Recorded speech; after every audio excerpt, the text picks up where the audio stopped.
I've often heard it said, I wish Spurgeon was still around. I wish Luther was still around. I wish Calvin and Chesterton and these great preachers of the past, these theologians were still around, these men who spoke truth to the culture and who preached the gospel.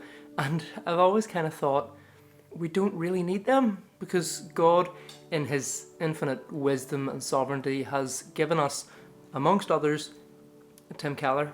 The influence and impact that Tim Keller has had is beyond belief. I would say two things about the impact that he's probably had on your life. Certainly the impact that he's had on my life. First of all, he taught us how to live well. His sermon series on Christian practices has just had a huge impact on my life. Like, so many times I'd be driving in the car listening to one of those sermons and would just start crying at the way that the beauty of the gospel as he was able to present it. His teaching on friendship and marriage and prayer and justice, all those things, like, they're second to none, yes, but the thing that made them so good and so impactful was that they always pointed to Jesus. He, more than any other preacher I've ever heard, was able to show the million different ways that we can see the gospel. He was able to present it in just an endless variety of ways, because it is endlessly beautiful and wonderful, and he got that and he was able to show it to us. He taught us how to live well, and he also taught us how to die well. He said recently, I'm thankful for all the people who've prayed for me over the years. I'm thankful for my family that loves me. I'm thankful for the time God has given me, but I'm ready to see Jesus. I can't wait to see Jesus. Send me home. Those are incredible words. And some of his last words, according to his family, are, there's no downside for me leaving, not in the slightest. He's home, welcomed into the presence of Jesus, to the words, well done, good and faithful servant.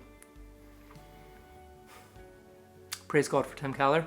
I look forward to meeting him someday.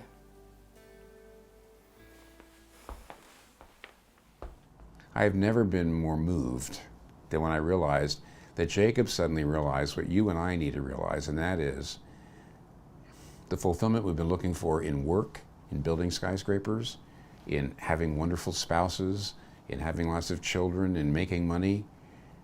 The blessing we've been looking for is actually in the face of God.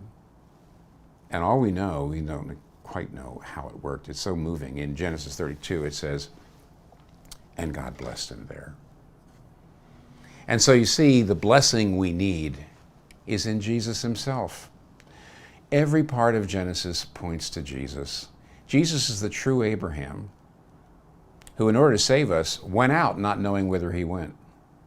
Jesus is the true Isaac, who was not just offered up, but actually lost his life.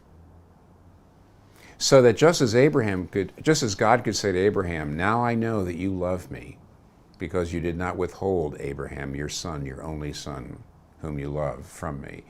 We can say to God about the true Isaac, looking at the cross, now we know that you love us, because you did not withhold your son, your only son, from us. Jesus is the true Joseph, because even though he was rejected, he rose up so he could forgive his brethren and save them. So Jesus is all through the book of Genesis, but the most important thing I would say is it's in the face of Jesus Christ that you will finally get the blessing you're looking for. And that is discovering the gospel in the book of Genesis. See you later.